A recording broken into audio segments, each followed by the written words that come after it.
ちょっとしていいですよね。はい。ちょっと長押しが必要なので。宮野さん、来てますよ。そこに。はい、そこでいい。最初。喋り終わったらそこに座ってもらえる。じゃあ、最初そこで。はい。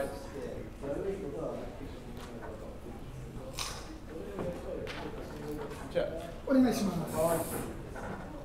Okay, everyone. Welcome back to the afternoon session. So we are going to have a second debate session, which will be about a theoretical approaches to consciousness. So there is a slight change in the program. So in the program, the first panelist will be Kengo here, but we actually switched the order. So firstly, Ryota is going to give a more positive argument about the usage of theory. And secondly, Kengo is going to give a rather negative story about the usage of theory. Ryota, would you start? All right, yeah, thank you very much. So in this brief talk, I want to give my opinion about what kind of theories are good theories of consciousness. And actually, a lot of it is inspired by integrated information theory. And actually, also, the general framework I'm going to present today was already discussed by Masafumi Oizumi this morning. So I think my talk will overlap a lot with what he discussed earlier this morning. So the problem of consciousness we want to answer is about the relationship between physical materials, like the brain, and our phenomenal experience. So bridging this gap is the ultimate goal of consciousness researchers. But there are many different attitudes to bridge this gap. But scientists in the past 25 years try to look for the neural correlated consciousness without assuming any sort of mechanistic relationship. And so that really facilitated empirical research into consciousness. But now we need a theory because of some frustration that arose during this period. So in a way, empirical research of neural correlated consciousness has been successful to some extent by revealing many interesting neural events correlated with the emergence of consciousness. But the problem is finding NCC doesn't give us any explanation as to why consciousness is generated by those particular neuronal events. So we want to have some sort of explanation why some neural activities give rise to consciousness. But then, what kind of theories can we have? Let me skip a few slides. So, in my view, I think there are, largely speaking, two types of theories that might provide explanation to consciousness. So one is mechanistic explanation, and whenever we talk about the hard problem, we expect to see some mechanistic explanation. So the idea is if we take a target phenomenon like consciousness or life or heredity, then we want to reduce it to a chain of physical reactions that we can fully describe and understand. So I think that's the, for example, the discovery of the double helix of DNA was one mechanistic explanation of how genes are coded and how life is formed. So yeah, but this approach seems particularly difficult when it comes to consciousness, and I think that's the main point of the Harder problem. So then an alternative approach is to accept that there's a certain fixed relationship in this universe that dictates the relationship between some physical structure and the phenomenal consciousness. But this ends up being sort of identity claim. So IIT is one such theory where information structure is claimed to be identical to the content of consciousness. So, so in this sense, this is very different and from more sort of mechanistic approach. And so in that sense, IIT avoids the issue of the higher problem. So basically, IIT claims identity between intrinsic information structure and the conscious experience. Okay. And another important point I want to make is that a theory needs to be general. I put like 3 key properties. One is that a theory should be general. The second one is it should be falsifiable. And the third one is it should be about the intrinsic property of a system. So I'll elaborate on these points. But yeah, but the good thing is IIT satisfies those 3 conditions. And other theories, such as global workspace theory or higher order theory, do not have these properties. Or at least they are not general. So what I mean by generality of a theory is that it needs to be applicable to a broad range of things, not limited to humans or creatures with a brain, but the theory needs to be applicable to more primitive creatures, trees, rocks, computers, and artificial intelligence. The reason why we expect this kind of generality is if we take this kind of identity-based explanation, it has to be part of laws of nature.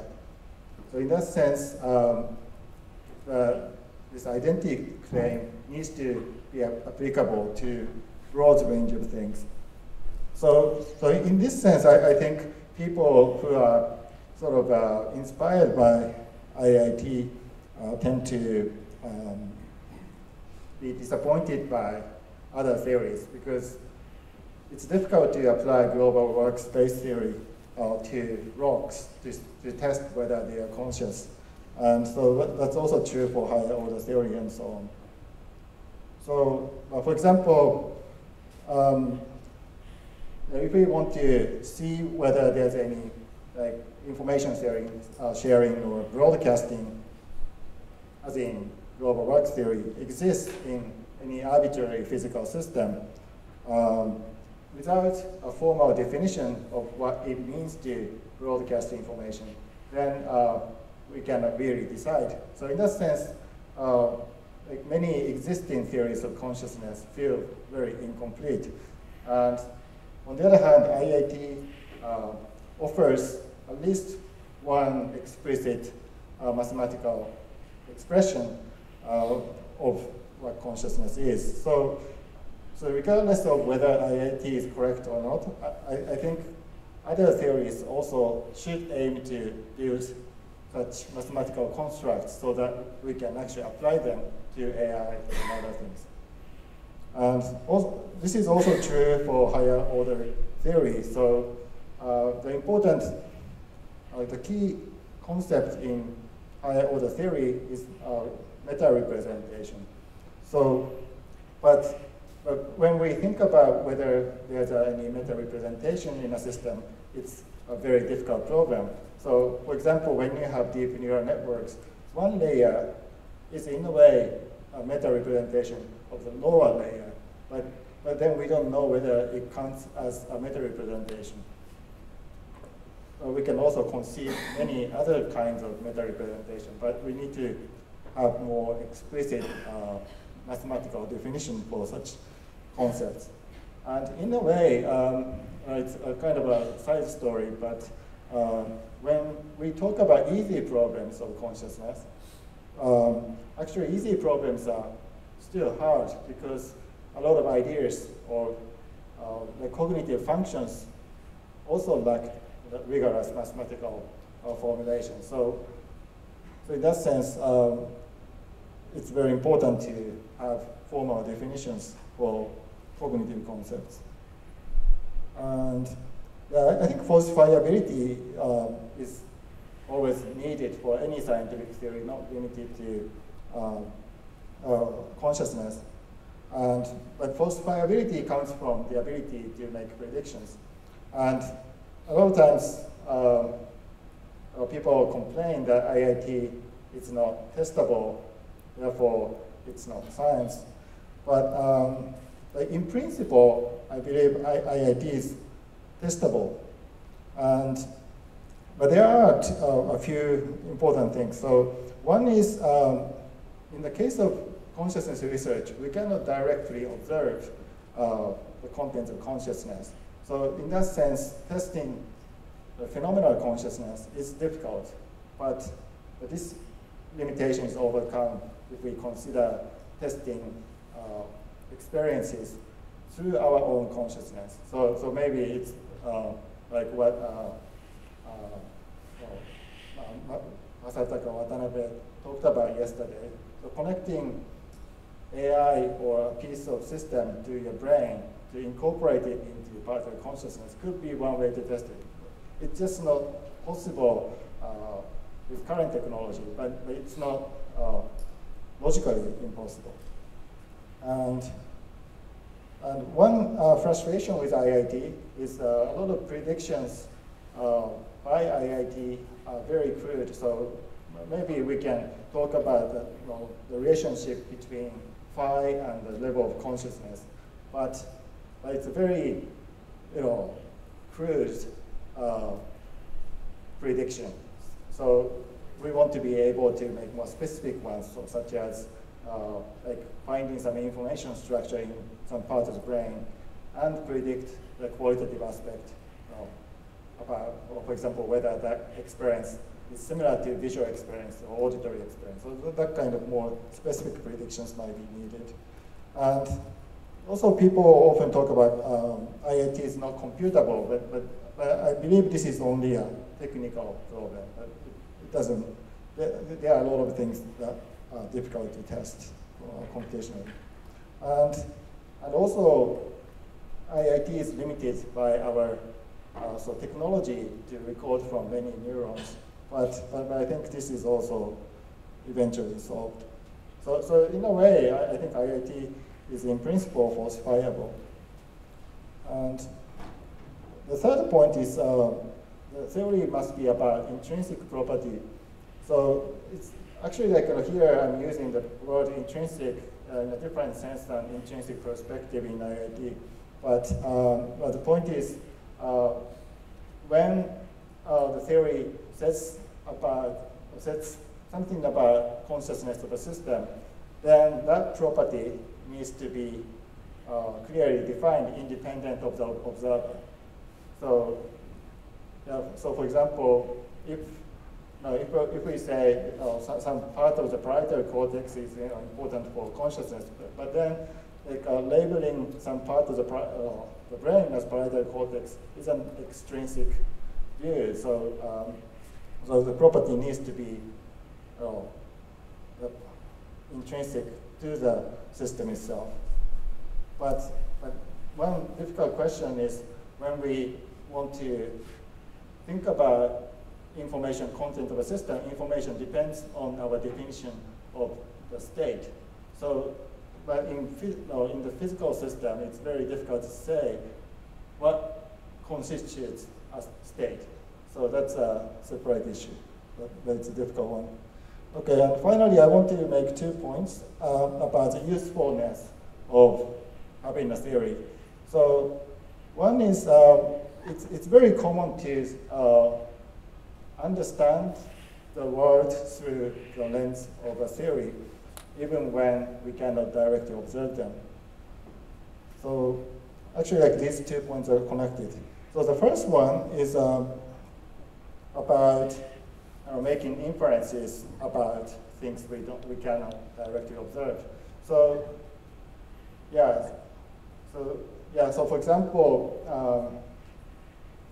when we let's say we apply IIT to measure consciousness in a smartphone, but then IIT predicts it's conscious, but then we cannot really tell whether it has any internal experience. So in that sense, it feels like it's impossible to test IIT that way. But on the other hand, we make inferences about things we cannot directly observe by applying our knowledge.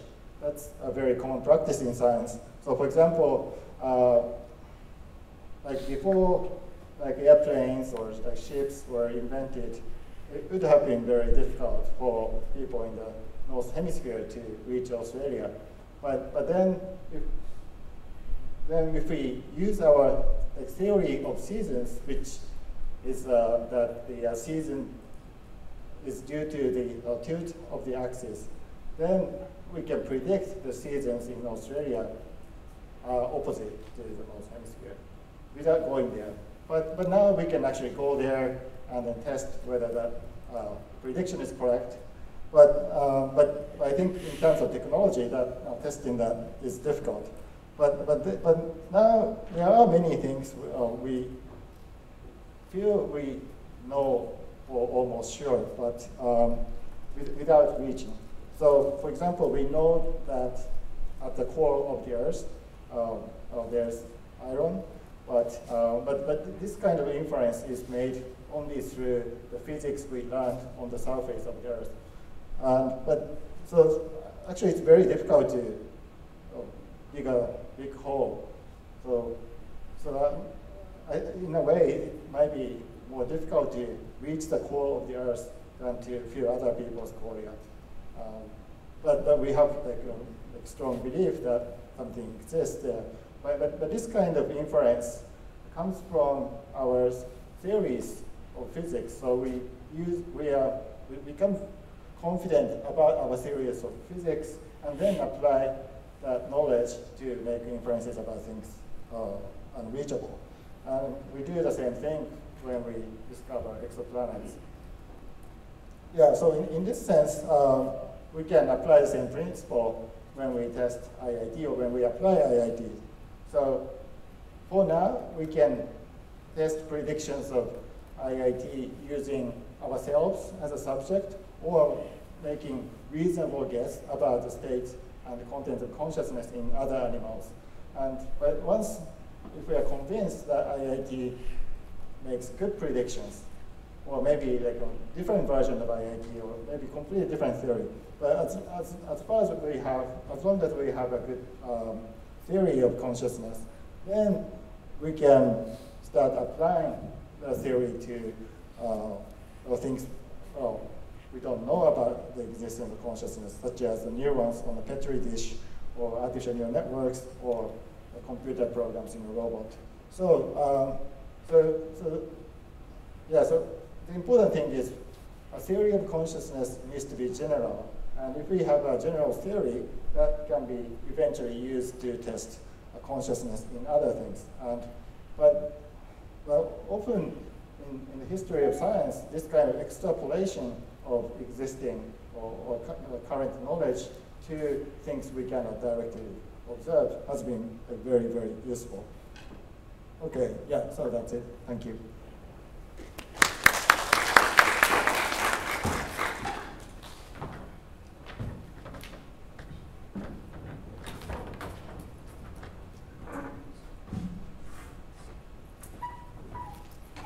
So, thank you, Ryota. So Ryota talked about some conditions that a good theory of consciousness has to satisfy, and he argued that the IIT satisfies those criteria. but Kengo is going to argue against the move, I guess. So, yep. So here is Kengo from Hiroshima University. Yeah, thanks for having me. Just to connect my talk with the previous. So IIT, the problem of generality. So it's not, we are not talking about humans. We are talking about robots, non-human animals, and the other things.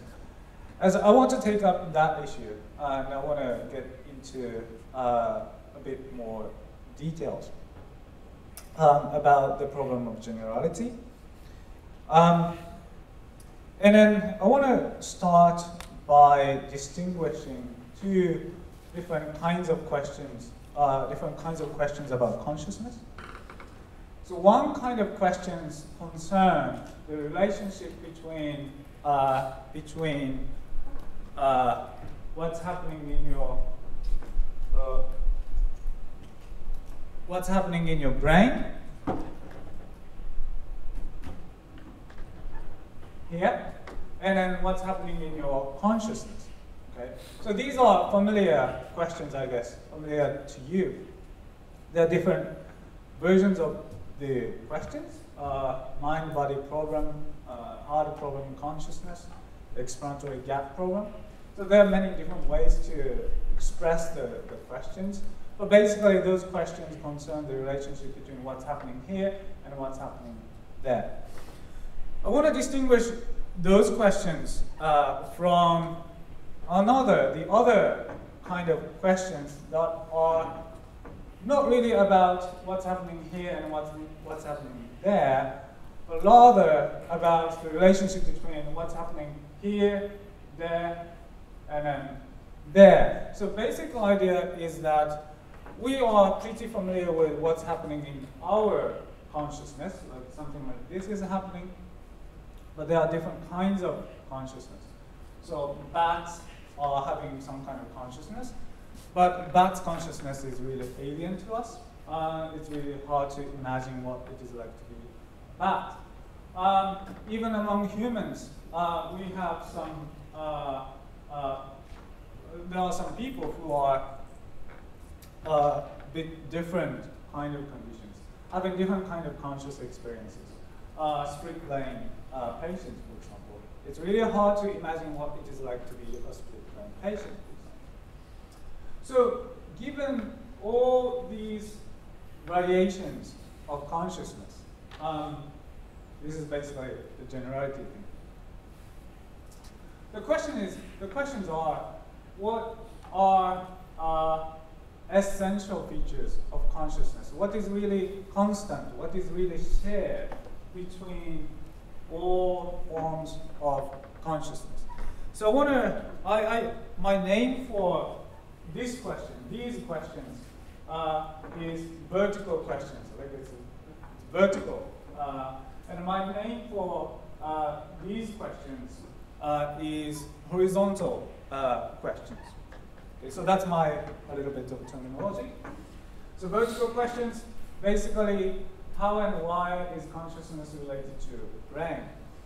Horizontal questions, what are essential features of consciousness that are shared by all, maybe possible, forms of consciousness?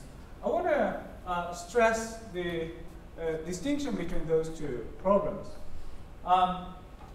Basically, we can ask these questions without talking about brain at all. So we can just talk about human consciousness, and we can talk about bat consciousness, we can talk about machine consciousness, and then we can ask what's really constant, what's really shared between those experiences. And we can ask those questions without talking about brain, in principle. So I want to talk mainly about this one, because we already learned a lot about, we already heard a lot about these questions, and we all agree that these questions are really hard. So my topic today is these questions, and then I want to I think that these questions are very hard as well. This is kind of related to what John O'Day yesterday talked about when he was talking about harder problem of consciousness. So if you remember that, horizontal questions are related to it now. So I want to discuss very, very briefly two examples, two research programs. One is philosophical, the other one is neuroscientific. Those programs, research programs that deal with horizontal questions. First, I want to begin with this guy, Husserl, Edmund Husserl. He talks about research program called phenomenological psychology, BP for short. And what he does in this project is, first he set aside vertical questions. He doesn't really talk about brain, just focus on consciousness, he says. And then he focused on horizontal questions about essential features of consciousness. He asks what's really shared, what's really constant between all possible forms of consciousness. He uses the term eidos, or essences, to refer to those constant features of consciousness. I've got some quotes, but I want to skip the quote. So what are essential features of consciousness? He talks about different examples, but one example he talks about is when he's talking about visual consciousness, the visual experiences. He says, visual experience has this essential feature that one time only one aspect of an object is presented to us. And if you move your location a little bit, then another aspect of the object is presented to you, presented to us. And then move further, again, another aspect of the object is presented to you. And then Husserl argues that this kind of continuation or succession of different aspects presented to us, presented to you, this is an essential feature of visual awareness or visual consciousness. He says, even God, if he is visually conscious, his visual consciousness has to have this kind of feature. Like each time, in each moment, only one aspect is presented to you. It can't be the case that all aspects are presented to you at one time. It can't happen. It will never happen even if you are God. So that's one example of the essential features of consciousness he talks about. IIT, so this is my scientific example. So we already heard from Oizumi-san and Kanai-san about basic things about IIT.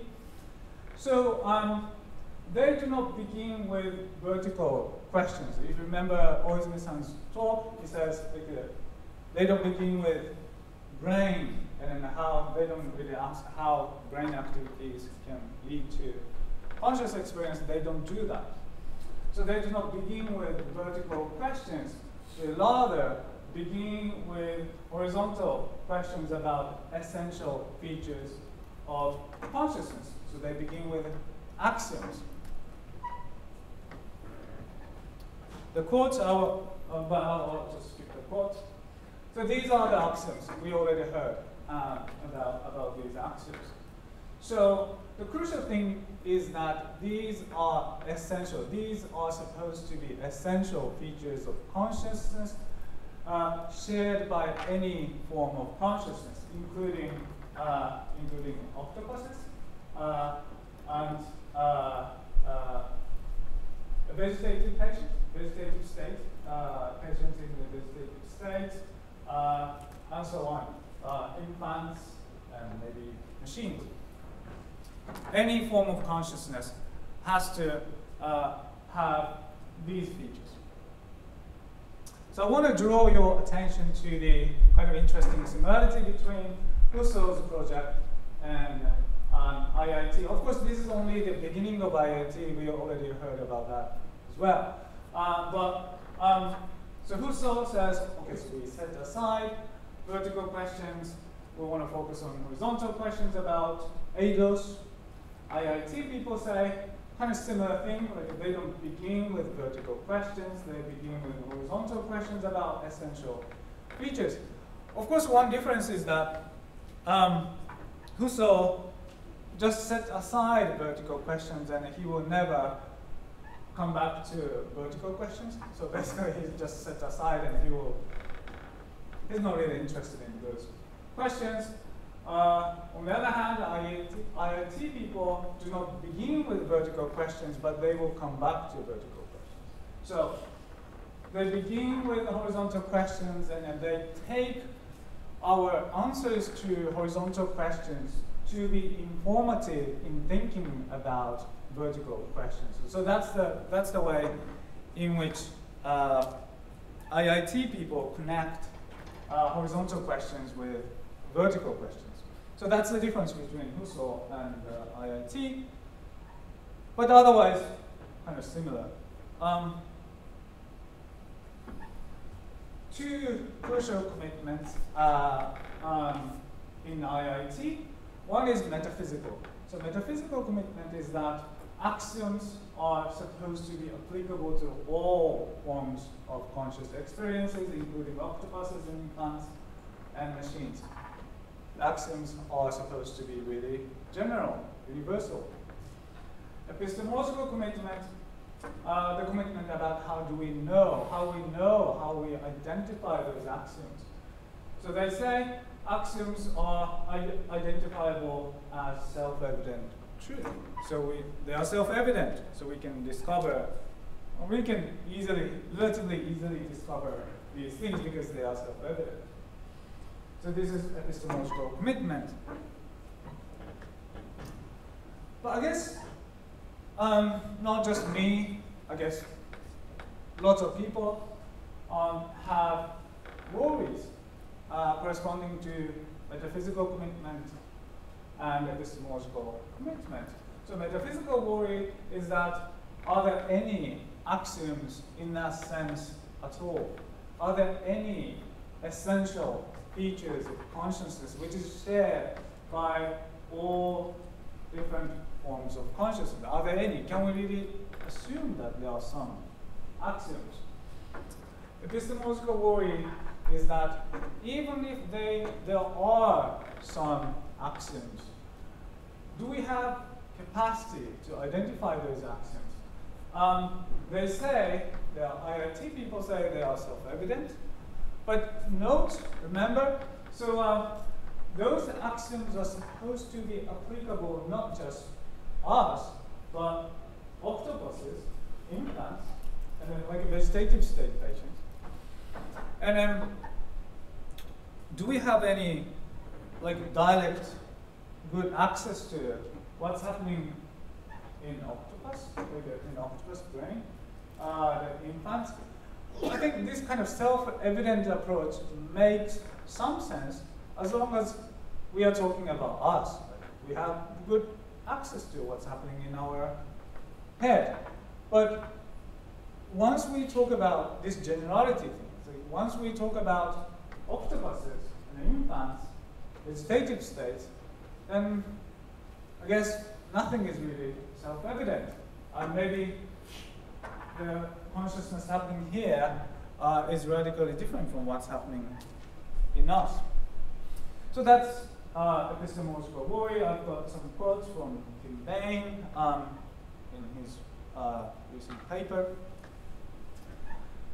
So one question that I want to ask and I want to discuss with you is, can we respond to those worries, metaphysical worry and epistemological worry? Maybe we can, I don't know, maybe we can divide and conquer. We can set aside octopuses a little bit, and we can just start with humans, and then we can have some satisfactory theory about humans, and then we can start from there. Maybe can we do that? That's one kind of question that I want to ask, I want to discuss with you. A little bit more on epistemological question before I finish. So, epistemological question, how do we identify axiom or ADAS? Remember, we are not just talking about us, we are talking about octopuses, machines, infants. How do we know what's really happening in different kinds of creatures or different kinds of entities? IIT is not very informative. Okay, they only say, yeah, axioms are self-evident, but that's not very helpful answer. That's not super informative answer. Husserl is a little bit more informative. This is kind of interesting because Husserl is the guy who is really obsessed with methodology. He always talks about methodology. He likes to talk about methodology. He talks about methodology all the time. So he talks about the methodology of identifying ADOS, basically. And basically his idea is that we can use our imagination to conceive all variations of conscious experiences. And then once we do that, like different versions, different variations, and then we can see what's really constant, what's really shared, and what's really not. And these shared features are essential, and what's not shared, that's not essential. This is eidetic variation is the name for this method. I skipped the quote. But I think Husserl is a little bit more informative than IIT. But again, in the end, this method faces the same problem. So he says we can use our imagination to imagine all forms of consciousness. But that method works only if we have capacity to imagine really all forms of consciousness. The problem is that we do not have that capacity. Our imaginative capacity is really limited. We can only imagine the kind of conscious experiences that are similar to ours. So one nice example is Nagel's example. We can't imagine what it is like to be a bat. Maybe they are having really alien, different kind of consciousness, but we have no idea. We can't imagine what's happening here. The same thing would be true about split brain cases. So we do not have imaginative capacity to imagine what it is like to be a split brain patient. So that means we do not have the capacity to imagine all forms of consciousness. Then Husserl's methodology does not work, at least on the face of it. So the second question I want to discuss with you, can we fix this methodology? Can we fix the Husserlian method of discovering axioms or ADOS? And then how can we do that? Actually, I'm really interested in this question myself. I'm preparing one paper on this topic. So I have some ideas, but I don't want to spend my time. I think my time is up now, so I want to finish here. But I want to discuss this question with you. To summarize, I gave you two questions. Can we respond to metaphysical and epistemological worries? That's question one. The second question: can we fix the Husserlian method of discovering essential features of consciousness? If yes, how can we do that? Thank you. That's it. Thank you very much.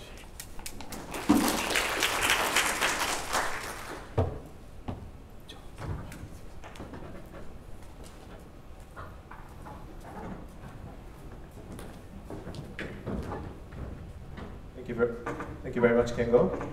It's the really conflicting point between your talk. So I think the people have a lot of questions or opinions about what you guys just have talked. Are there any questions or comments?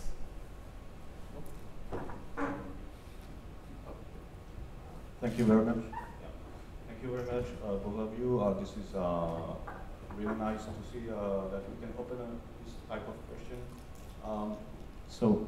The first thing I'd like to ask Ryota is, so you say IIT is not a mechanistic explanation, and the others are not mechanistic ready, the other theories, right? So IIT is mechanistic ready. That means, well, I'd like you to expand on that first. What do you mean by the fact that it's ready for a mechanism? And then another thing, so when you say something like this, I think, okay, I bought a TV that is 3D ready. So whenever the technology will be there, I will be able to have 3D on my TV. So something like this. And to me, it means that if the technology that is developed later is not compatible with my 3D ready TV, then, well, I won't ever have 3D on my TV.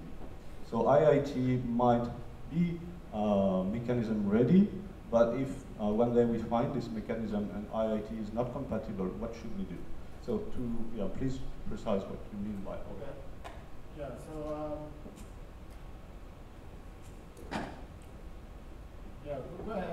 I should have explained what I meant by mechanism ready. So that's a slightly different concept than mechanistic explanation. So let me try to clarify. So what I meant by mechanism ready is to have a formal definition of computational level description. So for example, when we talk about like higher order representation, we have some vague idea, but in order for us to scrutinize the existence of such a mechanism, that mechanism needs to be explicitly described. So that's what I meant. So yeah, so in that sense, for example, the concept of integration in IIT is mechanism ready, but I didn't mean that IIT is a mechanistic explanation. It's not. It's not. Yeah, so actually, like, I confuse you by using like similar words in two different contexts. So IIT is not a mechanistic explanation of phenomenal experience. So it doesn't explain why phenomenal experience happens, but instead it claims that a certain type of information structure present in a physical system is corresponds to phenomenal experience. So that's a kind of identity theory. But then I think a lot of complaints about IIT is it doesn't provide mechanistic explanation. So in a way, it doesn't encounter the hard problem, but it avoids the hard problem. So like there's some sort of a sense of unsatisfaction that IIT is not actually explaining it because it just claims that this is consciousness. I think it's perfectly fine if IIT doesn't aim for explaining the phenomenology. It's not a problem because other theories don't explain it either. So it's just so the way IIT uses the axiom is to then try to calculate phi, and a lot of effort is put on phi. And the thing is, why do we calculate phi? It's because it's supposed to refer to a mechanism that we haven't found yet, where phi will be actually useful. And in order to compare the actual mechanism that we will implement in a machine, for instance, then we can say, yeah, we can use IIT to show how much this machine is conscious. But if the mechanism turns out to be completely different, where actually phi doesn't really mean anything in that context, okay, then what should we do? Yeah.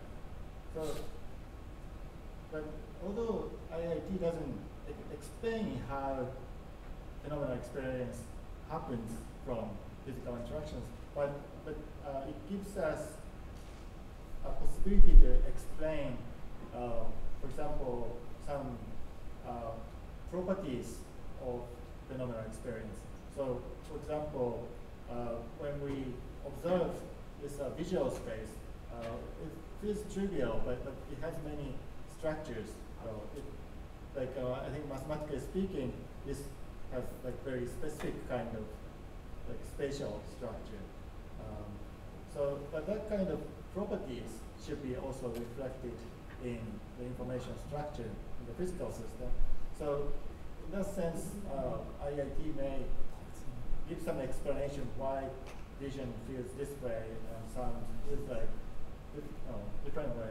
So that kind of explanation can be expected from IIT.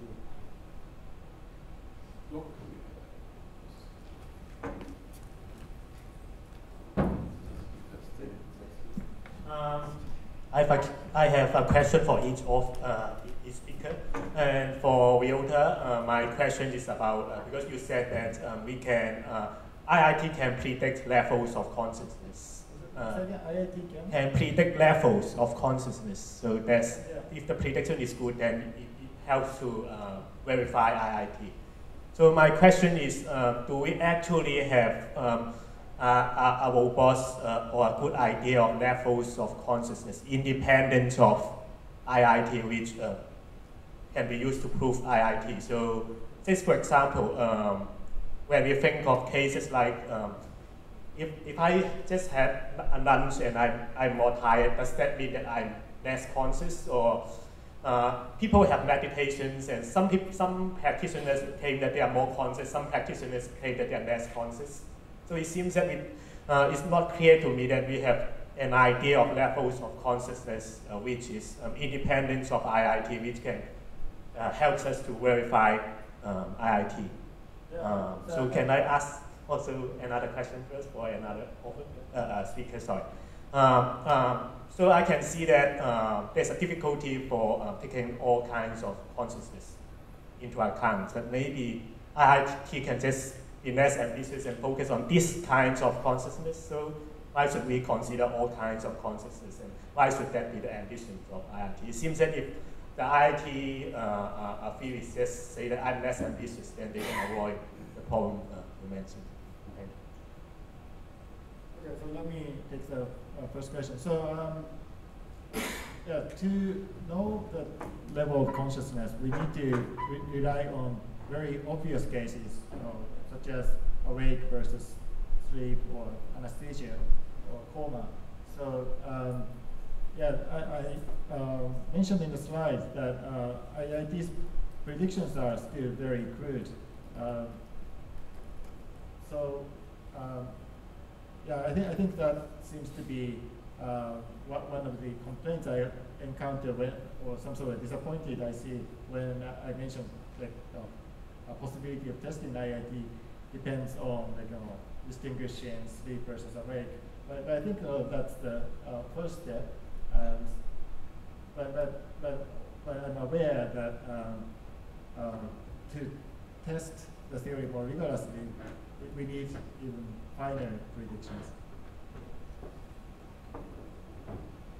So yeah, so being less ambitious is one way out, obviously. Well, I don't rule it out. But one concern is that, so if you look at the paper by Tononi and Koch, so they say 2016 or 15 or I forgot exactly, but so the reason why, so they begin like this. So we can't do NCC approach anymore. Why is that? They say, okay, but look at, well, maybe it's useful actually.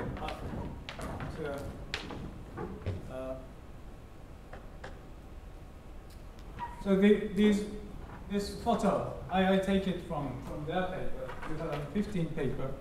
So here's their argument. Okay, so NCC approach does not really work because look at all these cases, and then if you look at NCC, physical basis, it's all different. So, I mean, if you do this, you will never get the general theory of consciousness. That's the reason why we can't begin with brain. That's the reason why we need to begin with consciousness. That's their main argument in the paper. But given that's the way they motivate their approach of starting from consciousness rather than NCC, for example, it's kind of drawback, serious drawback to, we are not very ambitious anymore. We can just talk about humans. But then what about this argument? So that's one concern I have. So basically, if they become less ambitious, then they lose the main argument, actually the argument they actually use to motivate their approach in the first place. So that's the concern I have. But of course, I don't rule it out.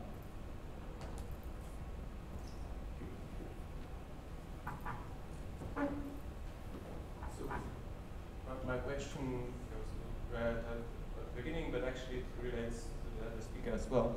So I'm just wondering if you can elaborate a little bit more on this mechanistic explanation, the meaning of it. Because you said that what differs IIT from the other theories in the monarchy is that this is the only one that is assuming the identity claim. But actually, if you look on the mechanism itself, it seems that only the way that we go into defining the mechanism is different. But actually, the mechanism itself that is found is kind of similar to the recurrent processing.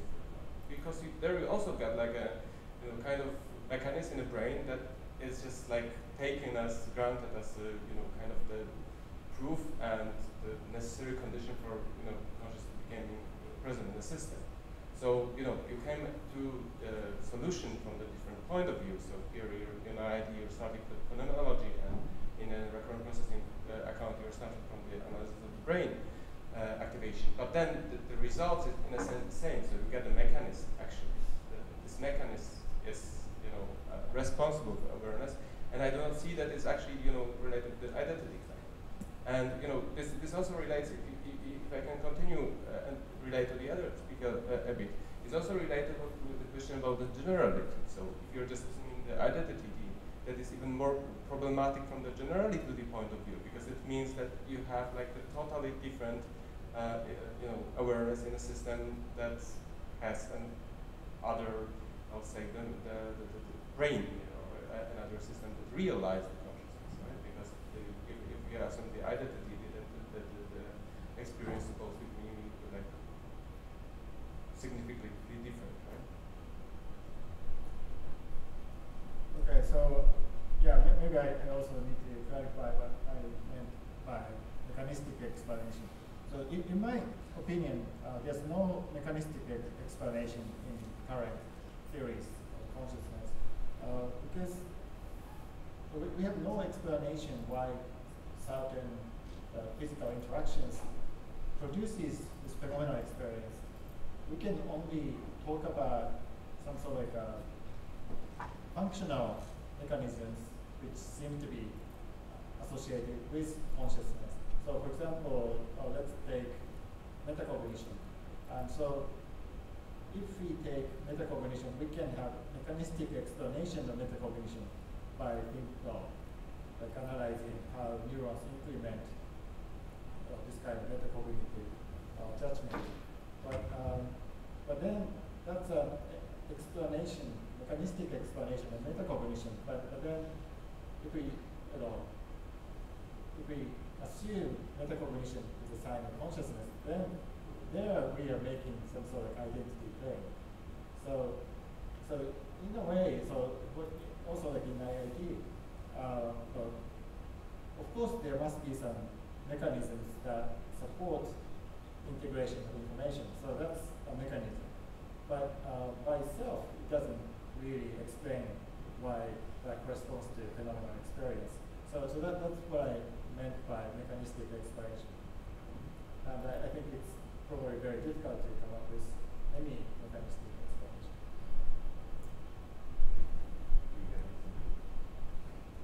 No, well, not really in particular.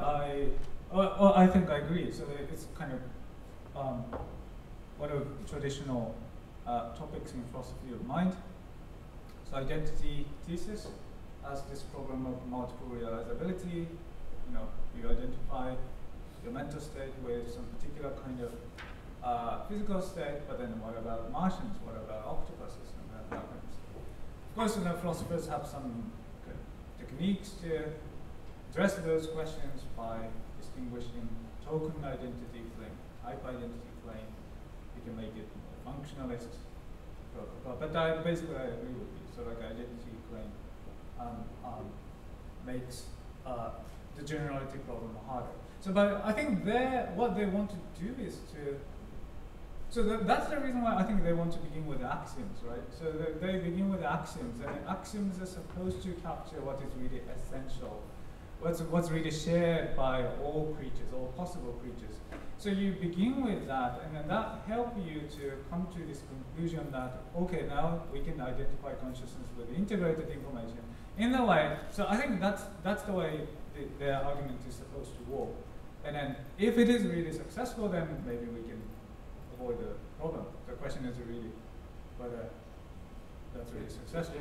Just to shortly comment on it, I just basically think that you can put it even further. So it's actually, I think like this identity problem is kind of contradictory to the assumption of the generality.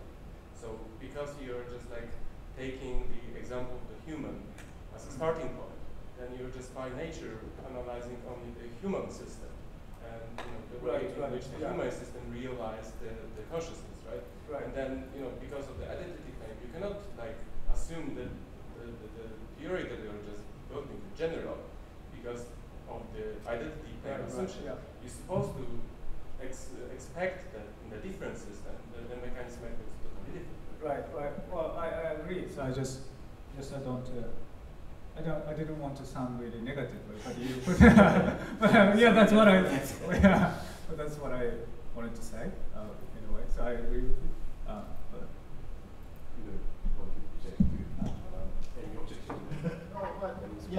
I got the impression, like in your talk, IIT has a program with this horizontal question.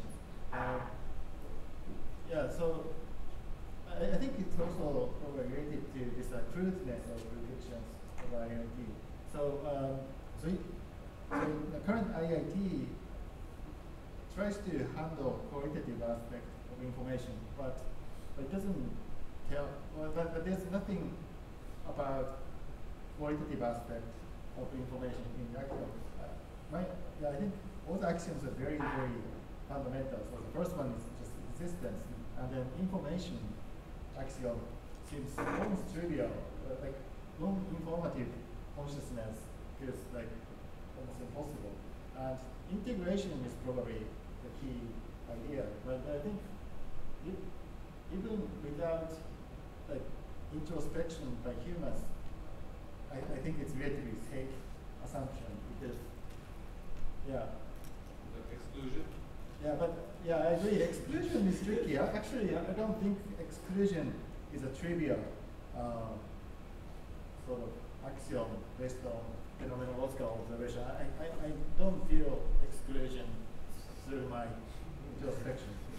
So but I think but I think historically, like a lot of axioms are like reconstruction of of global ideas into logical structure. So also like in quantum mechanics, people try to come up with a set of axioms to have like a logical structure. So I think maybe something similar is also happening, especially in the case of exclusion. So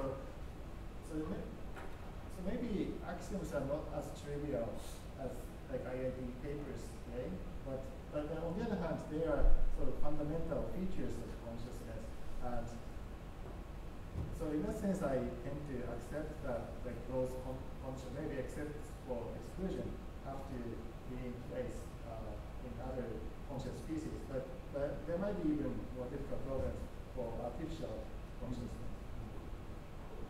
But I think when you say it's difficult to know experiences of other species, I think it's about the qualitative part which is not directly covered by the axioms. But agree with you, but one thing I was thinking about is, for example, information. So, well, there are some philosophical discussions about, for example, something like mood, like a mood, like a depression, or some kind of happy mood.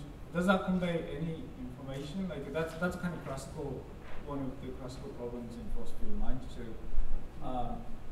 yeah, like fear conveys information about danger, so we can say that. But mood does not convey any information. So I mean, I don't have any opinions on this kind of issue, but we can easily think about those difficult cases where at least it's not obvious that those axioms hold. Yeah, but that's one. My question is about mechanistic explanation. I'm not sure what do you mean by mechanistic explanation. I'm not sure whether we need mechanistic explanation. I think what we can do in science is just find a good predictor of everything. If a theory of consciousness predicts everything of our conscious experience, I think that's it. Like in physics, what we can do is find a good equations like Newton's equations, and then next step is find counterexamples and then update equations. So I think a theory is perfect. Then I think that's it. So I think we don't need we can't we don't need mechanistic explanation. Yeah, so in a way I agree, but I think the problem is when we keep thinking about how the problem, I think the implicit expectation is that we come up with a mechanistic explanation, as in biology. So I think biology was very successful by providing like reductionist explanation about like reproduction, inheritance, cell division. So like you have like global phenomena which can be explained by intricate interactions of the subsystems. So so I think in some fields that approach was very successful, but I think in a way IIT is more similar to physics, but I think like this change in the way we think about explaining consciousness is very different because of IIT. So I think that's creating a conflict and people against IIT. So you mean in history of science, like physics or biology, you usually find microscopic rules or microscopic explanation things. But I think it necessarily happens in consciousness. I'm not sure, but I don't know. But yeah. So my claim is also that maybe we shouldn't think mechanistic explanation is the only way. But I think as long as we take a theory that makes an explicit claim about identity between phenomenal experience and something, then that makes a viable theory of consciousness. So I just want people to change their views that it's okay to take certain things for granted to build our theory. You mean if we find some kind of microscopic theory in consciousness theory, then maybe we humankind more satisfied than. Yeah. I mean, like a lot of people they came into the field of consciousness research because they're excited about the difficulty of the hard problem. But I think the hard problem is hard because we expect mechanistic explanation. Yeah, so if we stop expecting mechanistic explanation, I think what we should do is just predict everything. Yeah, we need a theory, but we need a testable theory. Yeah, sure. But I think IIT itself is already testable. Of course, I don't stick to IIT within IIT, but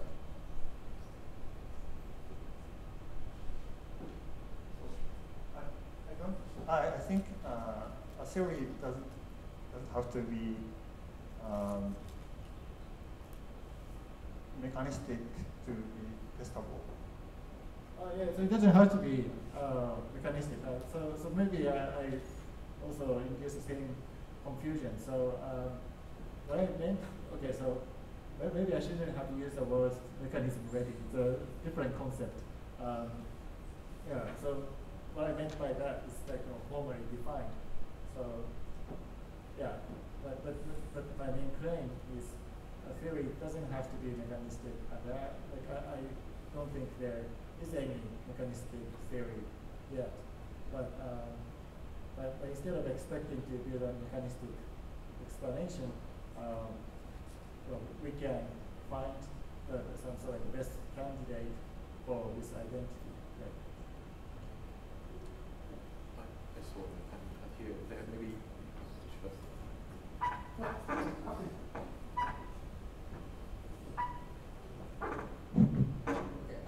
I have a question for Yasuo and also other people who may be from IIT. And I think many people focus on the generalization of theory. For example, how do we know the octopus will get at their bid? But then IIT had this approach. So two things are being questioned in your talk. So one is IIT tried to establish this theory from our own experience and then generalize to others, right? And so, like the question say, if we only from our experience, then how can we generalize other things? So this is a question of both part. And the other is the axiom, are they suitable? Are they really good axioms? But to me, these are not a problem. It's happened to all kinds of science in history, right? So we can observe we only use the data we can observe and establish the theory and identify some axiom, identify some basic rule, and then we try to test it. If it's testable, is this falsifiable, and then we start to generalize it to something else. And if we find something not match the prediction of the theory, then we change the theory, or we totally like paradigm shift to other theory. So I don't see any problem with this approach. So can you answer my question, or identify what's wrong with this approach? Oh, by the way, I wasn't super clear about my talk. It's I talked about IIT, but as just an example. So it's not my aim to. I only talked about a tiny part of IIT. It's not my aim to talk about it and kind of criticize it. I just want to raise more general questions about how to achieve necessary features of consciousness. Because I thought that the question is really interesting because Husserl asks similar questions, and then I think the questions are really general. And then, so if what you're saying is that, oh, okay, actually, IIT does not have to be committed to that questions, those questions. Well, if you read the papers, actually, they seem to be committed to this kind of project. In the very beginning, in the very first stage of the theory, and then Oizumi-san talked about that today. So they begin with essential features of consciousness, and then they try to predict something. But those predictions come from axioms. So they try to establish axioms first, and then those axioms are supposed to be applicable to these things, because that's their claim. But I think so. I think one way to make sense of what you're saying is that actually we don't have to take that kind of thing very seriously. So I mean, we don't have to take that in a literal sense. So literally, we establish essential features first, and then we make some predictions about physiological structure of the brain. We don't have to take that view literally. We can put the theory in slightly different form, and then we can maintain some basic ideas. If that's what you're saying, I perfectly agree with you. And then, in fact, I quoted some objections from Tim Bain. He wrote a paper criticizing IIT last year. He was very critical. Basically, he's got basic points I had. But the thing is that, oh, this is not the slide. Oh yes, so this one. So the metaphysical worry and epistemological worry. So he mentioned these worries. But it's actually, in the end of this paper, the Bain's paper, he says, actually, the Bain, I'm not against IIT in itself. I actually am against the way in which this theory has been formulated. This axiomatic method, like we begin with essential features of consciousness and try to make predictions. That doesn't really work. So we can put the insight of IIT in a different way, maybe. And then he actually has his own proposal, which is a natural kind of approach. So if that's what you're saying, so we don't have to take what they are saying in their papers literally. We can maintain basic idea and express the idea in a different way. If that's what you're saying, I think I agree with you. But my point is just that on the face of it, that's what they're saying, and that's what Husserl was saying. So that's the reason why I talked about it. I think my idea is a little different. So of course there are worries, and I agree with these worries. But what I mean is, when you establish a new theory, to make some assumptions, to make some axiom, and then test it. Is it? I think it's a very natural way to do any kind of science like this. For example, like Newton's question. So there are some assumptions, right? Like space-time. In Newton's mind, is time and space is constant. But then he, based on those assumptions, and have some formula, and then test it. Then when we reach the 20th century, we realize these assumptions are not good. Then we just use, don't. Just have a paradigm shift to maybe Einstein's theory, and I think this can be the same, right? You can make some axiom and some assumption, and then test it. So I don't know what's wrong with this. So well, I think I'm going to repeat myself, but I want to make my point clear. So two things. One is that that's different from what they say in their papers. So they say, so they begin with axioms. What are axioms? Axioms are essential features of consciousness which are applicable to all forms of consciousness. So the Kanai-san just talked about those axioms, kind of not terribly informative, kind of like information, existence, information, integration, but the assumption is that these are supposed to be applicable to all forms of consciousness. But and then they begin with, this is my first point. So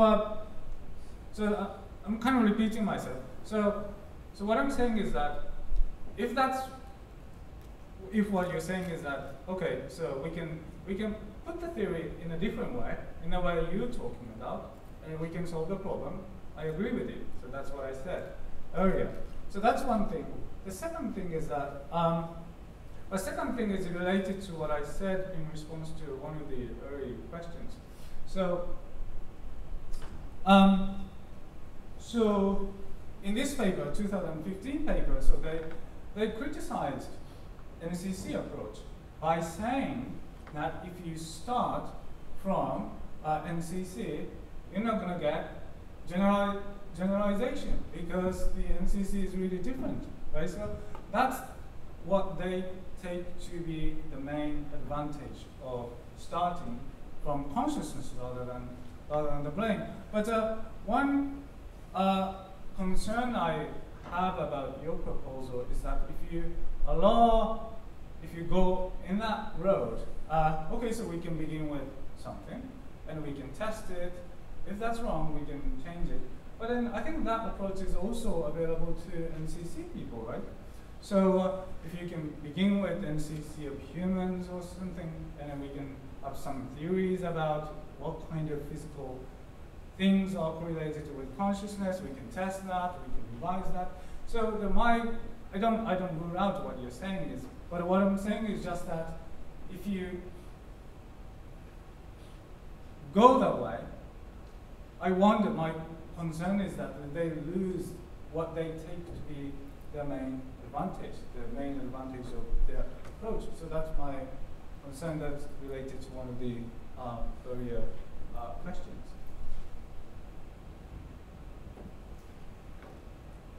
I want to expand Dr. Kitazono's comment, opinion. I like it. So the task of science is just prediction, not explanation of why. Just like distant electron and electron, there is interaction, but that will just explain, just predict how it's affected. So, but the consequence of this opinion is we don't. All we need is just one-to-one mapping of brain state and conscious state. So that's exactly NCC project. If it is this isomorphic relationship, the precise mapping table of brain states and conscious states is built up, is established, meaning that we can completely predict the conscious state from brain states. Then, that's all we need for prediction, not for explanation. Some kind of computational theory may explain how this kind. Of course, this is too complex. We can reduce degree of freedom, having a bit more computational theory, but in principle, it's just a one-to-one mapping. I don't like the idea, but how to reject this kind of reductionistic view? That's my question, comment. Yeah, but if you say one-to-one mapping, like it could be just a list. But yeah, but I think in this context, thinking about machine learning might be very useful. So we also want to have compact prediction. So if we have a big table that makes prediction of the next step depending on the current state, that's it's not a theory; it's just a description. But then we need a theory that makes good prediction in novel cases. So that's a generalization in machine learning. So yes, so in a way, like finding a theory in science is a way to find a way to compress data. So that's a theory. But I think in the case of consciousness, we also need to think about what we need to predict in addition to the level of consciousness. And I think this point is also related to this horizontal question. So the axioms in IIT tries to be minimal and sufficient, so they don't want to include any additional things. But I think a lot of criticisms seem to be related to the question like, how can we know visual experience of other animals similar to our experience? So that's something we are not sure about. But yeah, but in a way IIT is not dealing with that level. But I think to sort of extend this approach to consciousness from this phenomenological viewpoint, I think it will be extremely useful if we can characterize the nature of our own experience without thinking about other creatures. Because I think that kind of data is fundamentally missing. So we don't, because our experience seems so trivial, we don't really think about what kind of structure we have. But when I think about this visual field, there is some notion of distance.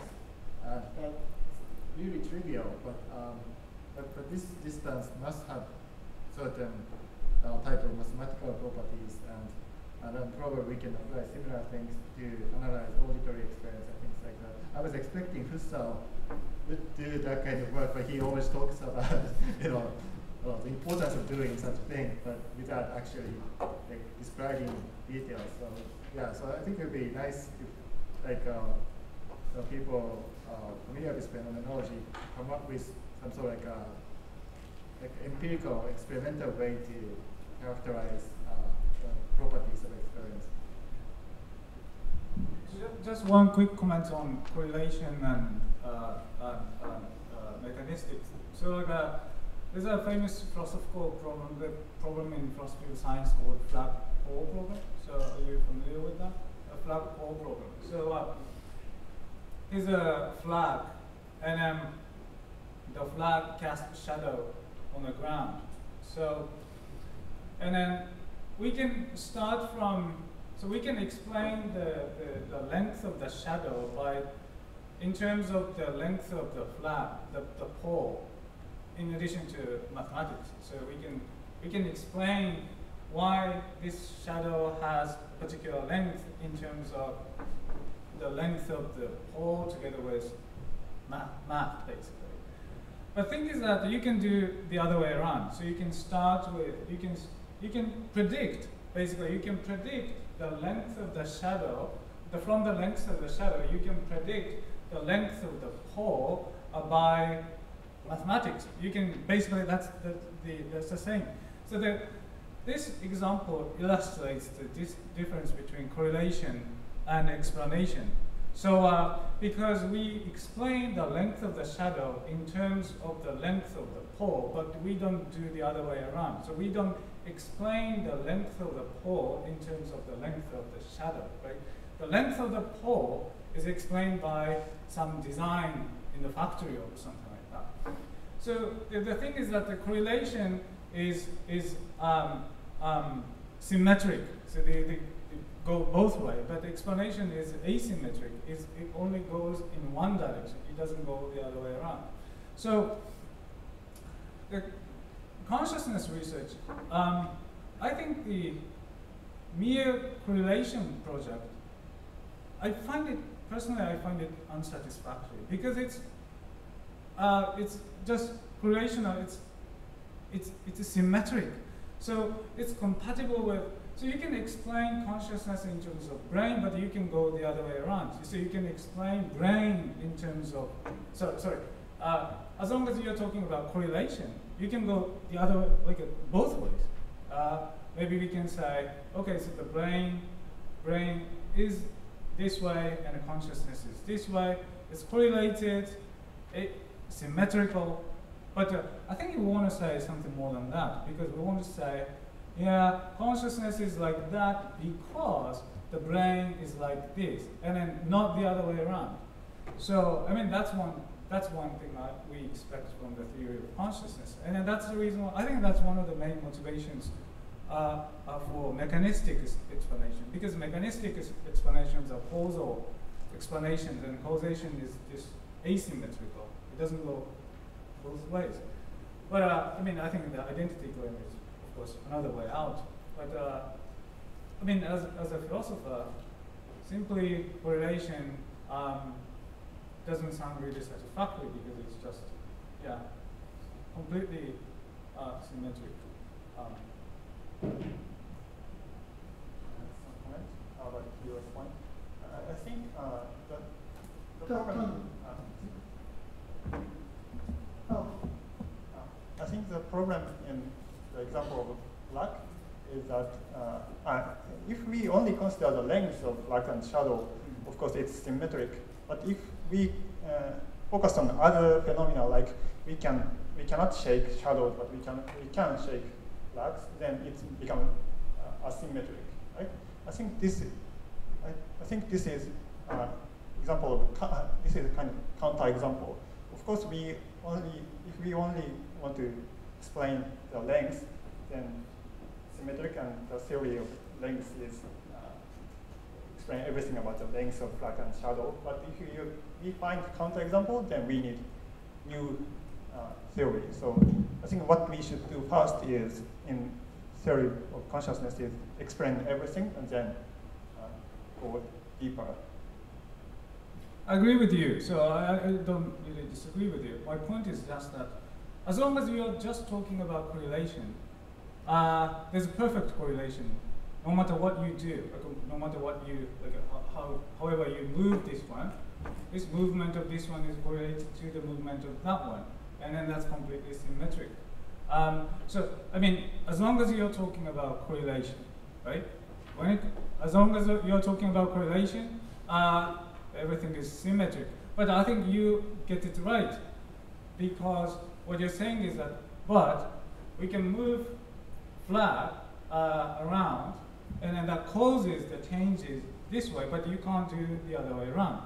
But now my point is just that you are absolutely right, but now you are talking something more about correlation. You are talking about causation. Basically, you are intervening this one, and by doing that, you are causing this one. Now you are talking about causation. You are talking about mechanism.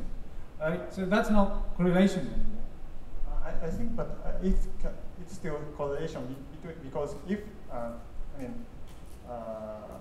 more meta point of view, I mean, shaking. If we include shaking in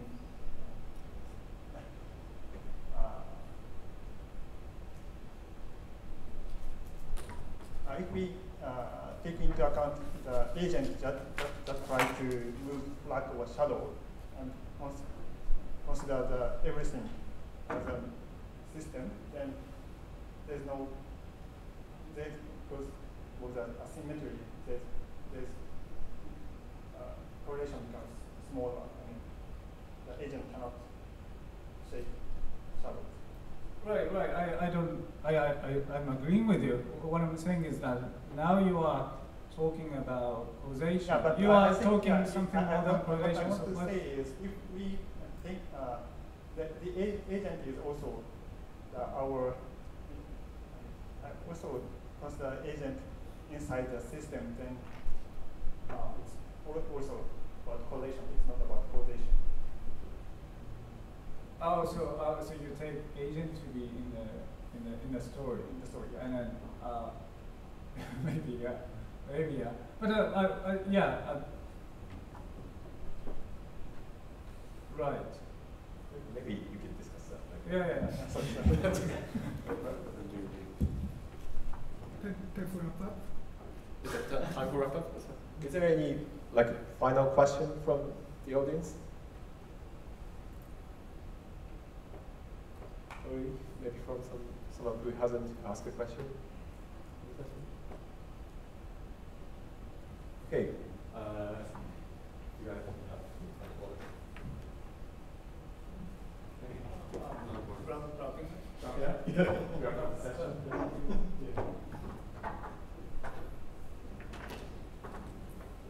Yeah, so I guess one thing I really wanted to sort of explain in this session is that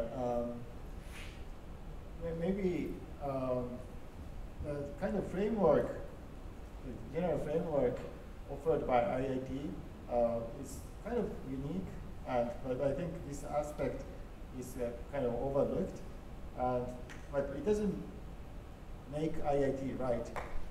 But instead, we can use theoretical framework of IIT and then construct possibly other theories of consciousness. I think that should be more freedom in terms of coming up with wild ideas about potential constituent of consciousness.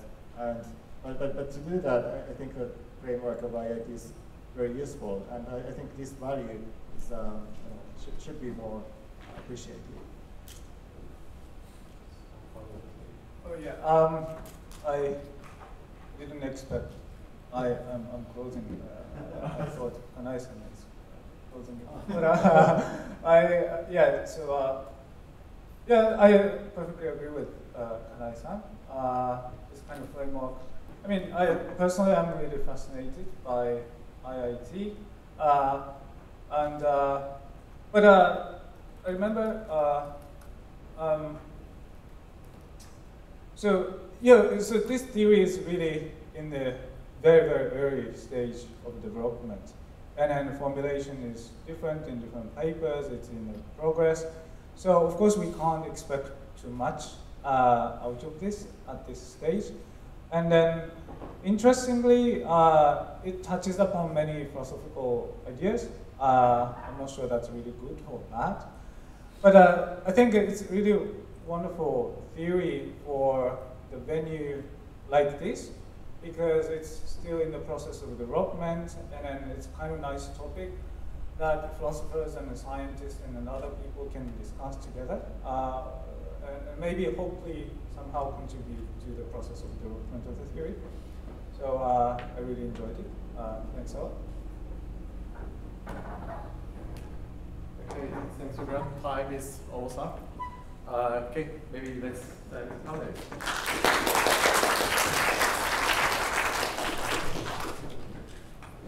Okay, thank you very much. The next session will start from. Still starting from 25. Everything is on schedule.